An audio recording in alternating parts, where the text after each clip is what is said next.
2019 Toyota Camry. Today we're going to replace the remote's battery. Okay, so the first thing you're going to want to do is remove the emergency key out of the bottom of the remote. There's a button right here that you're going to slide over, okay? Slide it over, and then you can pull the emergency key out. Now if you look inside of the remote, you got two slots. You got a slot for the emergency key right here on the side, and then you have another one right here, right in the middle, okay? And it's not very deep at all. You're going to stick your flathead screwdriver in there, and you're going to give it a twist, okay? And then it'll crack the remote open like that. And we can just take this, take it apart. Hold on to it like this, because this can all fall out, and the buttons can fall out, and that wouldn't be good.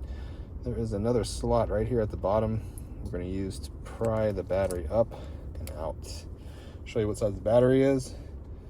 The battery is going to be a CR 2032 battery. The positive sign facing outwards towards us. If you look, there's a positive sign right there. If you need a battery, check the description box. I'm going to have the size there and a link to Amazon if you want to pick up the battery. Let's get the back case. Stick it back on, click it on, press it all back together, get the emergency key, click it in, and if it stays, you're all done. I hope the video was helpful, and if it was, I really appreciate it if you hit that like button and leave me a comment. Hope to see you again in another video.